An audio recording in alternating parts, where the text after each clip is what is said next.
Hello दोस्तों, आप सभी का जयपुर नर्सिंग क्लासेज के यूट्यूब प्लेटफॉर्म पर एक बार फिर से हार्दिक स्वागत है। जैसा कि आप सभी को पता है कि RUHS ने अपना एक टाइम शेड्यूल जारी किया है और उस टाइम शेड्यूल के अकॉर्डिंग आपकी एग्जामिनेशंस अप्रैल मंथ में होना बताई जा रही है। उसी बात को ध्यान में रखते हुए हमने अपने YouTube channel Jaipur nursing classes पर एग्ज़ाम से related important topics, information, videos और जो भी क्लासेज हैं वो डालना शुरू कर दिए हैं। तो जुड़िए हमारे यूट्यूब चैनल से, चैनल को सब्सक्राइब कीजिए, बेल आइकन को प्रेस कीजिए और वीडियो को ज़्यादा से ज़्यादा शेयर कीजिए।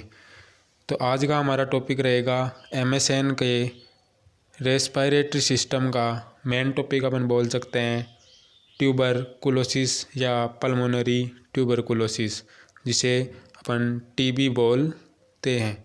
यानी कि TB होता क्या है, इसकी डेफिनेशन क्या है, इसके साइन सिम्टम्स क्या है, कोज क्या है, इसके अलावा इसका मैनेजमेंट अपन कैसे क्या कर सकते हैं, इसके बारे में आज अपन बात करेंगे। तो सबसे पहले बात करें कि जो पल्मोनरी ट्यूबरकुलोसिस या जो TB होती है वो होती क्या है। तो इसकी डेफिनेशन की बात करूं तो pulmonary tuberculosis is an infectious disease that affect lungs parenchyma caused by Mycobacterium tuberculosis. यानी कि जो पल्मोनरी ट्यूबरकुलोसिस एक इन्फेक्शियस डिजीज़ होती है, जो होती किस कारण से होती है, माइकोबैक्टीरियम ट्यूबरकुलोसिस एक बैक्टीरिया जो होता है उसके कारण ये देखने को मिलती है। इसके अंदर होता क्या है कि जो लंग्स की पेरेन्काइमा होती है, यानी कि जो लंग्स जो पेरेन्काइमा में डिवाइडेड होता है वो पेरेन्काइमा अफेक्ट होती है मेनली। तो आपको ध्यान क्या रखना है कि TB के अंदर मेनली लंग्स पेरेन्काइमा अफेक्ट होता है और ये जो माइकोबैक्टीरियम ट्यूबरकुलोसिस के कारण देखने को मिलता है। इसके अलावा ट्यूबरकुलोसिस में also affect other areas like kidney, bone, liver ETC। यानी कि अगर जो TB होती है वो अगर क्रोनिक कंडीशन में आ जाए या क्रोनिक हो जाए तो वो अदर एरियाज को, बॉडी के जो अदर पार्ट्स होते हैं उनको भी अफेक्ट करती हैं। जैसे किडनी को अफेक्ट कर लिया, इसके अलावा बोन्स के अंदर अफेक्शन देखने को मिल सकता है और लीवर के अंदर भी ये अफेक्ट करती है। तो अगर डेफिनेशन की बात करूँ सीधी एक बार और, तो इसके अंदर क्या होता है कि लंग्स की पेरेन्काइमा को अफेक्ट करता है और जो माइकोबैक्टीरियम ट्यूबरकुलोसिस होता है उसके माइकोबैक्टीरियम जो ट्यूबरकुलाई होता है, ट्यूबरकुलोसिस होता है, उसके कारण ये देखने को मिलता है। इसका जो कोज होता है वो इसका कोज माइकोबैक्टीरियम ट्यूबरकुलोसिस जो बैक्टीरिया होता है वो देखने को मिलता है। इसके बाद में नेक्स्ट अपन बात करें MOT। अब MOT क्या होता है, तो MOT होता है mode of transmission, mode of transmission. यानी कि जो TB का कौन कौन से वेज से वह जो अफेक्ट कर सकता है या one person to another person है जो इन्फेक्शन देखने को मिल सकता है। तो सबसे पहले जो अपन मेन वे की बात करें या जो कौन से मोड से जो TB है वो दूसरे पर्सन में अफेक्ट होता है, तो वो होता है person to person by droplet infection और एयरबोर्न। यानी ड्रॉपलेट इन्फेक्शन और एयरबोर्न जो मोड होते हैं इन्फेक्शन फैलाने के, उनके द्वारा है जो TB एक वन पर्सन से अनदर पर्सन की तरफ फैलता है। अब ड्रॉपलेट के अंदर अपन जो है कफिंग भी कर सकते हैं, इसके अलावा स्नीजिंग इसका कारण हो सकता है। तो आपको ध्यान रखना है कि जो TB का जो MOT होता है यानी कि कौन से मोड के द्वारा जो है TB फैलता है, तो आपको ड्रॉपलेट और एयरबोर्न जो मोड होता है उसका ध्यान रखना है। आपको शॉर्ट क्वेश्चन में या जो ऑप्शनल क्वेश्चन में है वो पूछ सकते हैं, तो आपको ये ध्यान रखना है। इसके बाद में नेक्स्ट अपन बात करें तो नेक्स्ट अपन बात करेंगे साइन सिम्टम्स की, यानी कि जो TB होता है उसमें कौन कौन से साइन सिम्टम्स अपने को देखने को मिलते हैं। तो सबसे पहले बात करें साइन सिम्टम्स की या मेन साइन सिम्टम्स की, तो जो persistent cough lasting for 3 weeks और लॉन्गर, यानी कि जो परसिस्टेंट यानी लगातार अपने को कफिंग जो है देखने को मिल सकता है जो लास्ट 3 वीक्स तक हो सकता है। यानी कि एक पर्सन के अंदर अगर रेगुलर 3 वीक तक कफिंग देखने को मिले तो वो जो है TB का शिकार या पेशेंट अपन बोल सकते हैं। इसके अलावा चेस्ट पेन उसके अंदर देखने को मिल सकता है। इसके बाद में नेक्स्ट है जो कफ, जो पहले बात कर चुका मैं, कफ देखने को मिलेगा। इसके अलावा फीवर यानी कि जो बॉडी टेम्परेचर है वो इंक्रीज देखने को मिल सकता है। इसके बाद में नाइट स्वेट्स यानी कि नाइट के अंदर पसीना आना जो है पर जैसी कंडीशन पेशेंट के अंदर देखने को मिल सकती है। इसके बाद में नेक्स्ट अपन बात करेंगे फटीग। पेशेंट के अंदर बॉडी पेन, फटीग है जो देखने को मिल सकता है।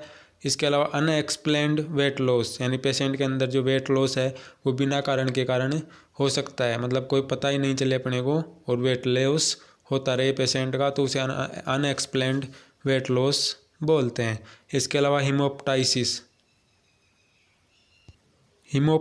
होता क्या है, तो कफ के साथ, यानी जो कफ होता है उसके साथ अगर ब्लड आए तो उसे अपन हीमोप्टाइसिस बोल सकते हैं। तो इसके मेन कोज की अपन बात करें या मेन साइन सिम्टम्स की अपन बात करें तो परसिस्टेंट कफ, इसके अलावा है जो हीमोप्टाइसिस अपन बोल सकते हैं, और इसके अलावा चेस्ट पेन, ये जो बोलते हैं ये अपने रिस्क फैक्टर या साइन सिम्टम्स देखने को मिल सकते हैं। लेकिन मेन साइन सिम्टम्स अपन जो है परसिस्टेंट कफ देखने को मिलेगा। ये तो बात हो गई साइन सिम्टम्स की। इसके बाद में नेक्स्ट अपन बात करेंगे कोजेज की, यानी कि ईटियोलॉजी क्या क्या होती है। ईटियोलॉजी क्या क्या होती है, यानी कि कौन कौन से कोज होते हैं जिनके कारण टीबी देखने को मिलता है। तो सबसे पहले बात करें कोज की, तो माइकोबैक्टीरियम ट्यूबरकुलोसिस, यानी कि जो माइकोबैक्टीरियम ट्यूबरकुलोसिस होता है वो बैक्टीरिया होता है। वो बैक्टीरिया होता है तो उसके कारण क्या होता है कि लंग्स के अंदर जो पेरेन्काइमा होती है वो डैमेज करता है, और लंग्स की पेरेन्काइमा अगर डैमेज होगी तो पेशेंट के अंदर टीबी देखने को मिलेगा। इसके अलावा वीक इम्यूनिटी, किसी पेशेंट में अगर वीक इम्यूनाइजेशन है, यानी वीक इम्यूनिटी अगर पेशेंट के अंदर अवेलेबल है तो वो टीबी का शिकार हो सकता है। इसके बाद में नेक्स्ट एल्कोहल यूज, यानी पेशेंट अगर एल्कोहल का यूज करता है तो उसको अपन टीबी का पेशेंट मान सकते हैं या टीबी हो सकता है उसके अंदर। इसके बाद में स्मोकिंग इसका कारण हो सकता है। इसके बाद में एज लेस देन 5 ईयर्स। अब आपको ध्यान रखना है कि जो टीबी होता है वो बच्चों के अंदर भी देखने को मिलता है, और बच्चों के अंदर जो मोस्टली 5 ईयर्स ओल्ड जो चिल्ड्रंस होते हैं, अपन बोल सकते हैं कि 5 ईयर्स चिल्ड्रंस से जो छोटी उम्र के चिल्ड्रन होते हैं, जो बच्चे होते हैं, उनके अंदर अपन टीबी देखने को मिल सकती है। इसके अलावा एयरबोर्न ड्रॉपलेट, यानी कि जो एयरबोर्न ड्रॉपलेट होता है,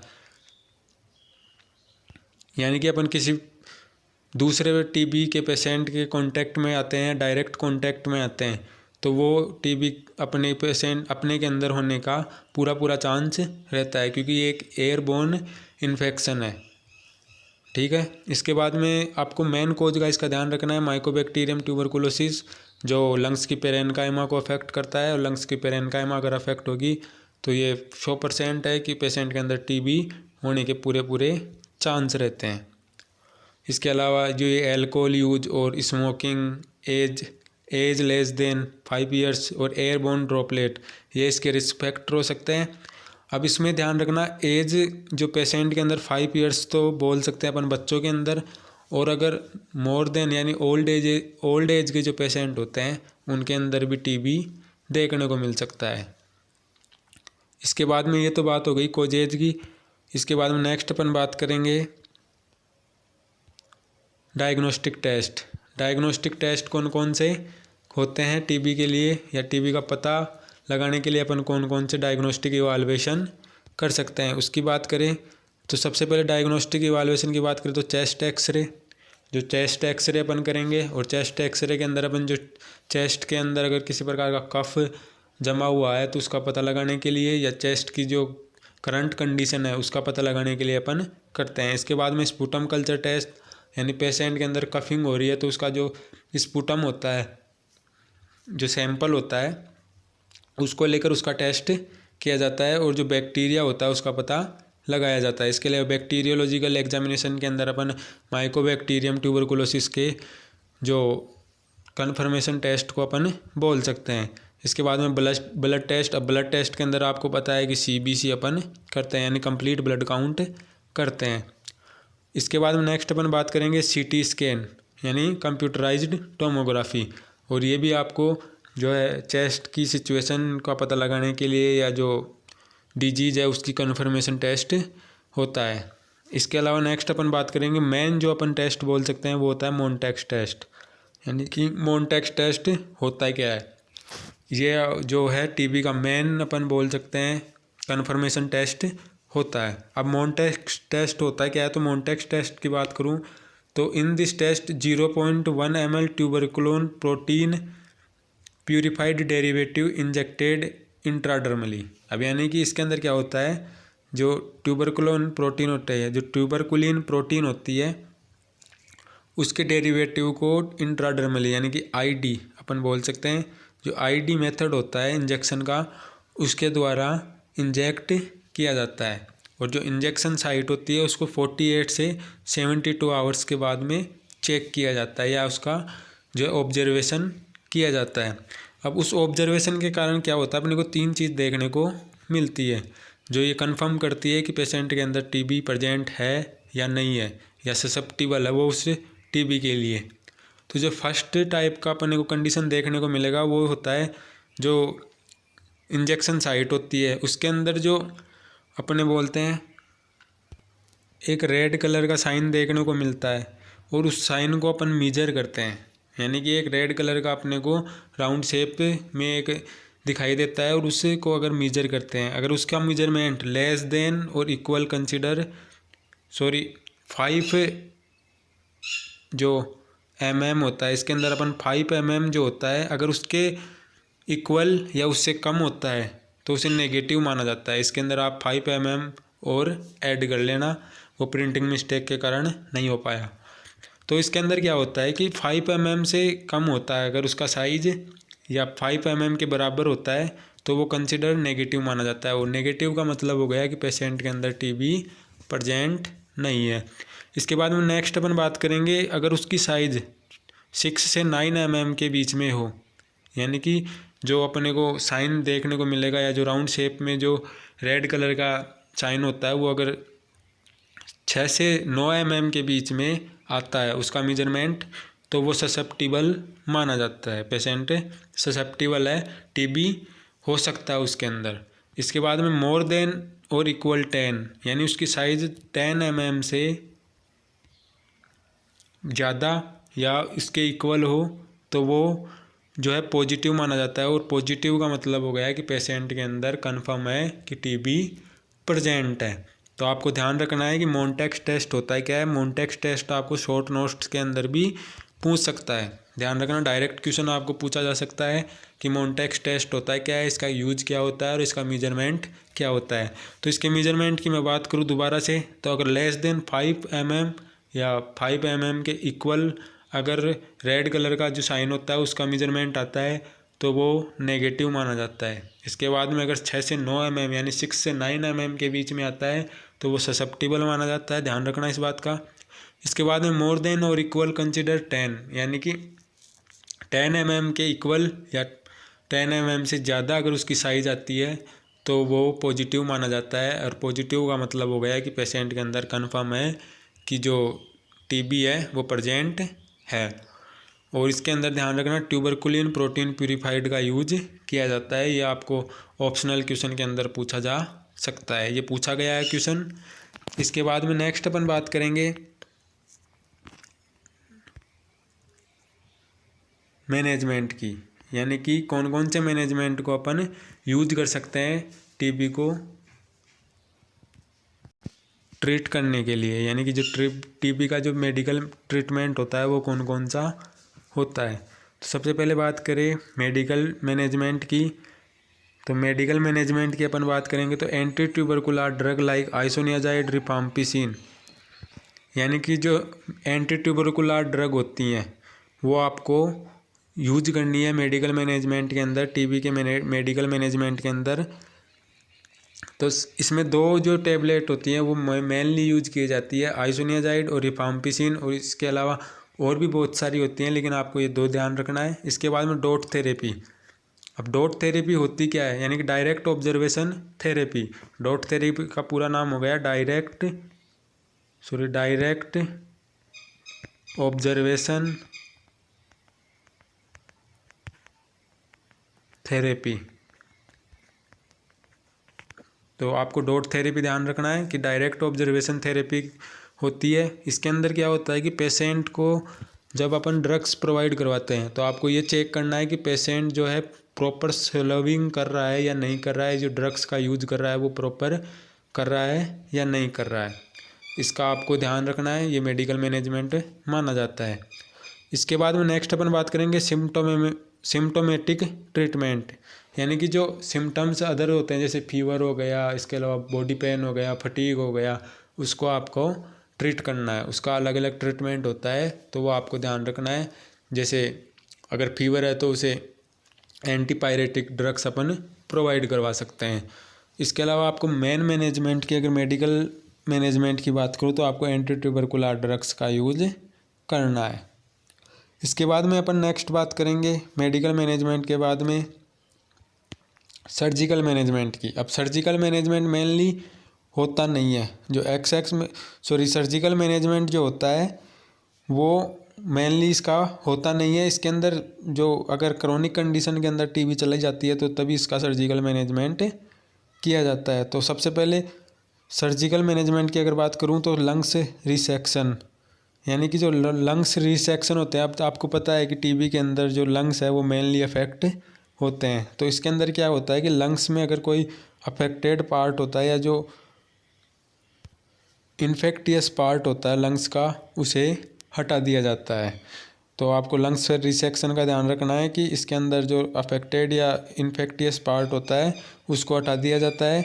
और इसके अलावा नेक्स्ट अपन बात करेंगे प्यूनेमेक्टोमी, यानी कि इसके अंदर क्या होता है complete removal of affected lungs. अब इसके अंदर आपको पता है लंग्स जो रिसेक्शन होता है उसके अंदर इन्फेक्टियस पार्ट को हटाया जाता है, जबकि जो प्यूनेमेक्टोमी होती है उसके अंदर जो अफेक्टेड लंग्स होता है उसको कम्प्लीटली रिमूवल किया जाता है। इसके अलावा लोबेक्टोमी का मतलब हो गया जो लंग्स का लोब अगर अफेक्ट हो जाता है तो उसे हटा दिया जाता है, यानी सर्जिकल रिमूवल। ये तीनों ही सर्जिकल रिमूवल के अंदर इंक्लूड किए जाते हैं, जिसके अंदर लंग्स रिसेक्शन के अंदर अफेक्टेड लंग्स का जो पार्ट होता है केवल उसे हटाया जाता है। इसके अलावा जो पिनेक्टोमी होती है उसके अंदर जो अफेक्टेड लंग्स होता है उसको पूरे को ही हटा दिया जाता है। इसके बाद में जो लोबेक्टोमी होती है उससे लोब्स का जो सर्जिकल रिमूवल कर दिया जाता है। अब आपको ध्यान रखना है ये सर्जिकल मैनेजमेंट है। इसके बाद में नेक्स्ट अपन बात करेंगे नर्सिंग मैनेजमेंट की, यानी कि एक पेशेंट के अंदर अपने को कन्फर्म पता चल गया या उसका जो ट्रीटमेंट अपन टीबी का ले रहे हैं तो उसे अपन कौन कौन सा नर्सिंग मैनेजमेंट प्रोवाइड करवा सकते हैं।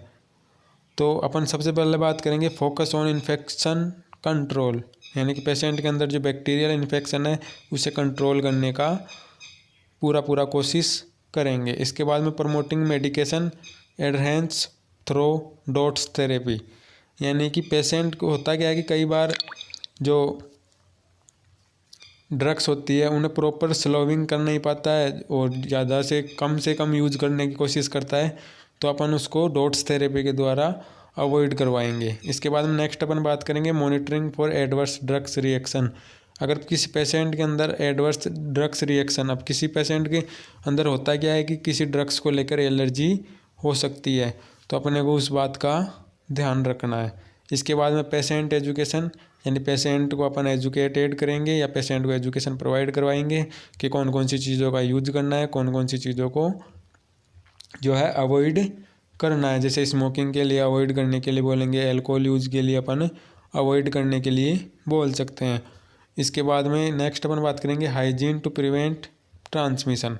अब आपको पता है कि जो है ड्रॉपलेट इन्फेक्शन है या person to person direct contact के कारण भी हो सकता है, तो अपन इसको बोल सकते हैं कि पेशेंट को हाइजीनिक बनाए रखेंगे या उसकी जो हाइजीन है उसको मेंटेन रखेंगे, जिससे क्या हो कि पेशेंट जल्दी से रिकवर हो पाए और अदर पेशेंट अपन जो है ना हो इसके या अदर पर्सन को ये फैले ना। इसके बाद में नेक्स्ट अपन बात करेंगे कि मिलियरी टीबी। अब आपको एक टर्म पता है, ये तो पहले तक अपन ने पढ़ा कि जो टीबी होता क्या है, क्या क्या कौन से मैनेजमेंट होते हैं। अब आपको एक क्वेश्चन पूछा जा सकता है कि मिलियरी टीबी होता क्या है। तो मिलियरी टीबी का मतलब हो गया है कि स्प्रेड ऑफ इन्फेक्शन में involve liver, kidney, fallopian tube, intestine, ETC. यानी कि अगर लंग्स को प्रोवाइड करे, लंग्स को अगर अफेक्ट करे केवल, तो वो पल्मोनरी टीबी माना जाता है। और अगर लंग्स के अलावा क्रोनिक कंडीशन के अंदर पेशेंट के अंदर अगर अदर ऑर्गन्स को भी अफेक्ट करता है टीबी, तो वो मिलियरी टीबी बोला जाता है। अब मिलियरी टीबी कौन कौन से ऑर्गन्स को अफेक्ट कर सकता है, तो सबसे पहले बात करूं तो फैलोपियन ट्यूब, यानी कि जो वुमेन्स होती है उनके फैलोपियन ट्यूब्स को अपन अफेक्ट देखने को मिल सकते हैं। इसके अलावा किडनी को अफेक्ट कर सकता है और इंटेस्टाइन को अफेक्ट कर सकता है। तो आपको ध्यान रखना है कि अगर टीबी अदर ऑर्गन्स को लंग्स के अलावा या लंग्स के साथ साथ अदर ऑर्गन्स को अफेक्ट करता है तो मिलियरी टीबी बोला जाता है। यह आपको शॉर्ट नोट्स के अंदर पूछा जा सकता है, तो आपको ध्यान रखना है, ये डायरेक्ट क्वेश्चन बनता है कि मिलियरी टीबी होता क्या है। तो आई होप आपको यहाँ तक समझ में आएगा कि जो टीबी होती है वो होता क्या है, इसके साइन सिम्टम्स क्या है, इसके कोज क्या है, इसकी डेफिनेशन क्या है, इसका मैनेजमेंट क्या है, और लास्ट में अपन ने बात की मिलियरी टीबी होती क्या है। तो सबसे पहले डेफिनेशन की दोबारा से मैं एक बार बात करूँ तो pulmonary tuberculosis an infectious disease, यानी कि जो टीबी होती है वो एक इन्फेक्शियस डिजीज़ होती है जो लंग्स पर एनकाइमा को अफेक्ट देखने को मिलता है। और ये जो कोज होता है, इसका जो बैक्टीरिया अपन बोल सकते हैं वो होता है माइकोबैक्टीरियम ट्यूबरकुलोसिस। और ट्यूबरकुलोसिस में affect other areas like kidney, bone, liver, ETC. यानी कि ये मिलियरी टीबी के बारे में बोल रहा है। यानी कि अगर लंग्स के अलावा अदर ऑर्गन्स को भी अगर अफेक्ट करे तो मिलियरी टीबी कहा जाता है। और ये किडनी, लीवर, इसके अलावा जो फैलोपियन ट्यूब और इसके अलावा इंटेस्टाइन को भी अफेक्ट कर सकता है। इसके बाद में नेक्स्ट अपन ने बात की कि एमओटी, यानी कि इसका मोड ऑफ ट्रांसमिशन क्या क्या होता है। तो इसका मोड ऑफ ट्रांसमिशन की बात करूँ तो ये person to person infectious disease होती है जो स्प्रेड होती है पर्सन टू पर्सन। और इसका जो मोड होता है वो एक तो ड्रॉपलेट हो सकता है, इसके अलावा एयरबोर्न हो सकता है। यानी कि जो माइकोबैक्टीरियम ट्यूबरकुलोसिस जो बैक्टीरिया होता है वो जो है एयरबोर्न या ड्रॉपलेट जो मोड होते हैं उनके द्वारा फैल सकता है। इसके बाद में नेक्स्ट अपन ने बात की साइन सिम्टम्स की। अब मेन जो साइन सिम्टम्स है वो है persistent cough lasting for 3 weeks और लॉन्गर, यानी कि 3 वीक या उससे ज़्यादा तक परसिस्टेंट कफ रहता है तो वो जो है टीबी को इंक्लूड करता है या टीबी जो है पेशेंट के अंदर इंडिकेट करता है। इसके बाद में चेस्ट पेन हो सकता है, इसके अलावा कफ हो सकता है, इसके अलावा फीवर देखने को मिल सकता है, नाइट स्वेट्स, फटीग, इसके अलावा हिमोप्टाइसिस। यानी कि जो मेन साइन सिम्टम्स है वो है परसिस्टेंट कफ और इसके अलावा हिमोप्टाइसिस यानी ब्लड के साथ कफ आना, यानी जब कफिंग होती है तो उसके साथ ब्लड आना, तो वो है हिमोप्टाइसिस। तो आपको ध्यान रखना है हिमोप्टाइसिस किसके अंदर देखा जाता है।